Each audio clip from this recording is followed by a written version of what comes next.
Caseus, Clone Wars. Part 3. The Oracle. Chapter 1.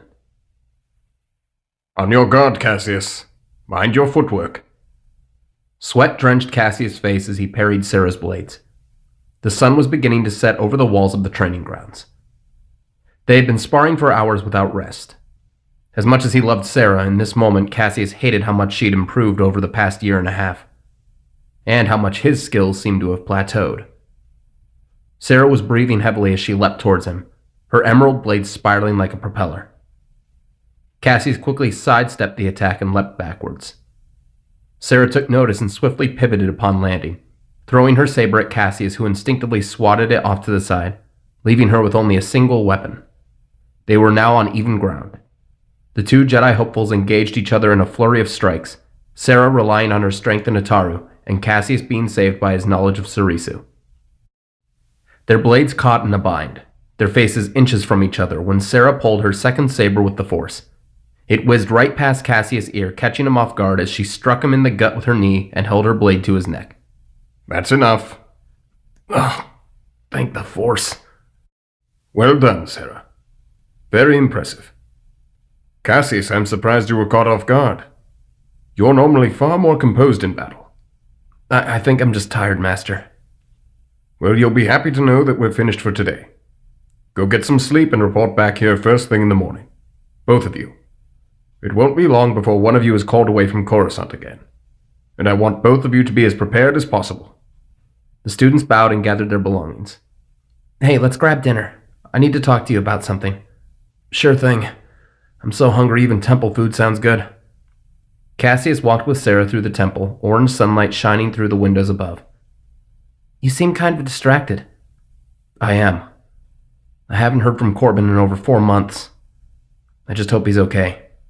Me too. They won't even tell me where he's stationed in the Outer Rim. And he never answers when I try to contact him. The Council wasn't too happy with him for what he pulled back on Valcor. If he hadn't been there, you would have been dead. That's not how his master sees it. I'm going to get cleaned up. I'll meet you at dinner. Okay, don't be long. Caseus walked up the steps back to his room, thinking about Corbin. After showering, he looked into his mirror. The increase in Dralig's lessons was starting to show.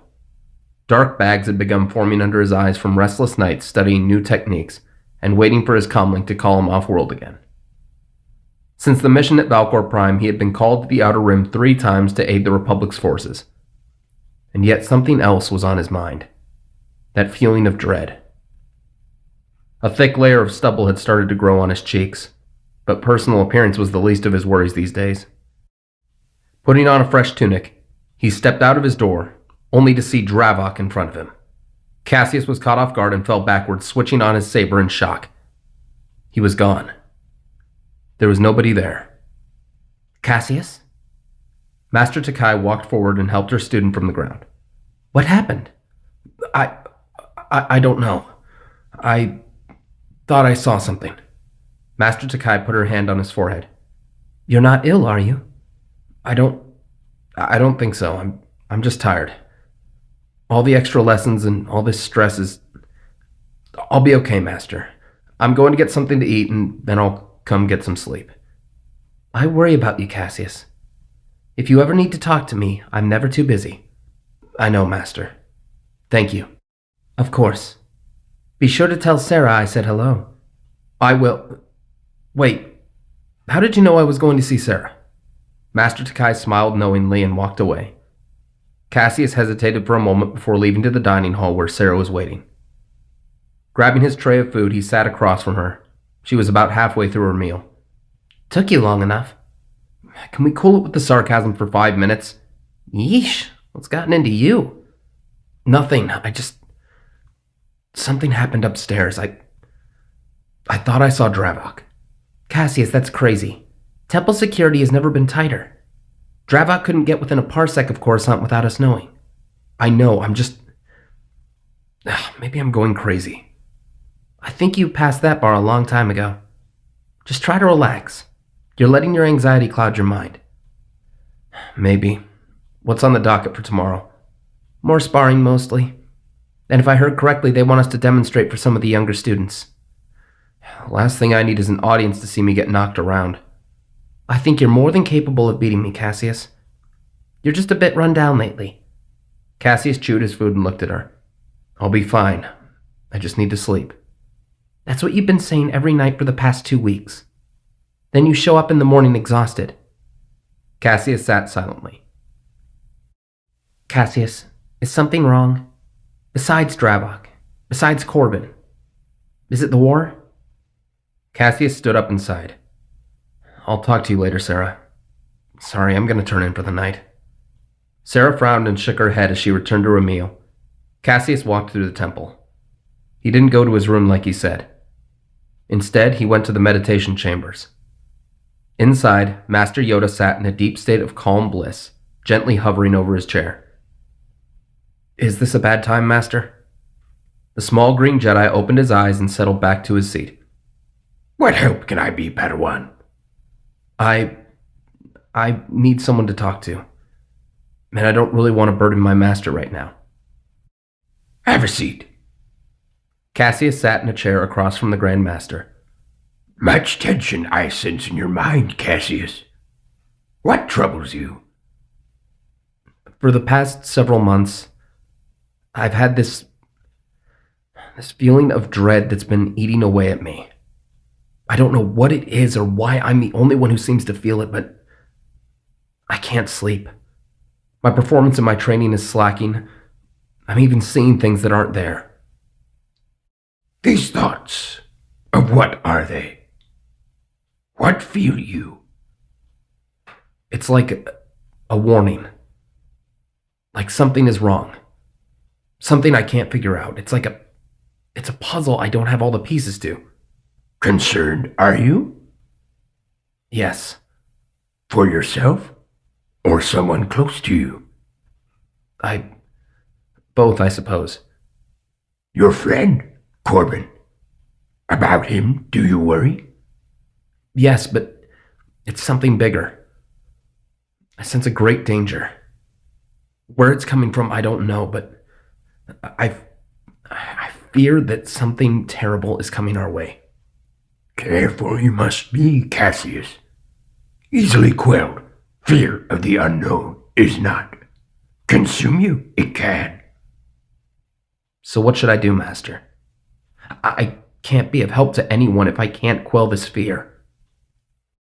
Remember, you must, Caseus.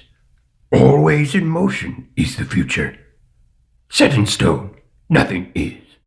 Train yourself to let go of your fear. You must. How do I do that, Master? Friends you have, Caseus. A great comfort they can be in times of hardship. Above all else, trust in the Force. You must. Meditate. Clear your mind. Find peace in yourself. You must. Before peace to the galaxy you can bring. Small steps. Yes, small steps must every path begin with. When clear of mind you are, answers you will find. Thank you, Master. I must be going. May the Force be with you, Padawan. Caseus spent the rest of the evening in his bed trying to sleep. It was no good. These thoughts of danger invaded every crevice of his mind. Then he remembered one place he could hopefully be able to calm himself. Putting on his robe, Caseus silently made his way to the Room of 1,000 Fountains. Entering the code, he stepped inside. The air was warm and damp. Even in the darkness, the light of the moon shone bright through the windows, and he could make out the small glowing of luminous insects as they glided by the quiet stream. He took a deep breath and sat in the grass. Closing his eyes, he slowed his breathing and concentrated. Through the Force, he felt the energy of all the living creatures and all life around him.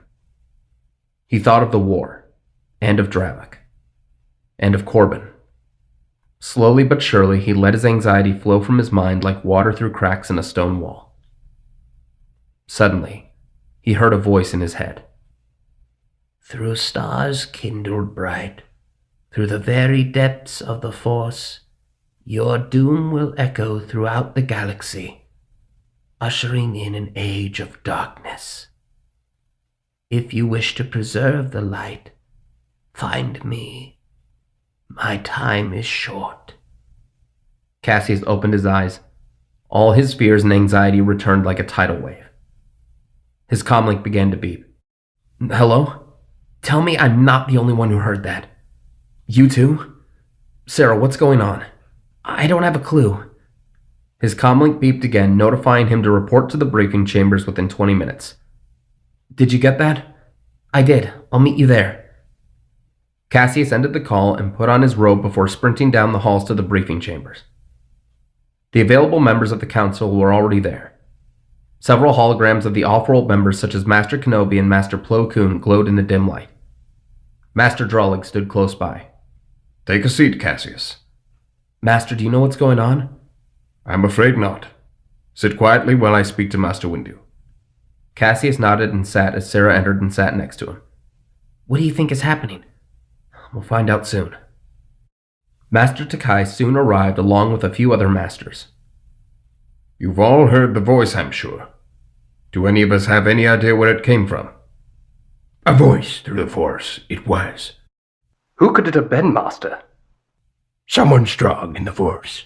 To reach every Jedi in the galaxy. No simple feat, this was. The enemy, perhaps? I don't think so, Caseus said. Why would the enemy want to help prevent our demise? That is assuming that this individual tells the truth. To uncover the truth. Focus, we must.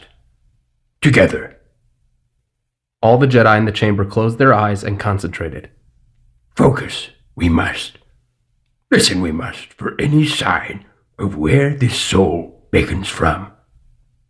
Caseus closed his eyes and took a deep breath, sensing the energy in the room as it slowly expanded. He could sense beings from far-off worlds, but nothing close to what he had heard. Then, out of the deep recesses of space, he heard the voice again, whispering, a language he had no knowledge of. I hear something. Concentrate, Padawan. Where is it coming from? Caseus concentrated as hard as he could. He saw a green planet, a world of jungles and mountains. I see it.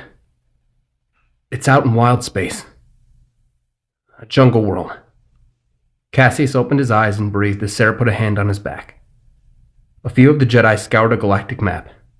Can you point to its general location?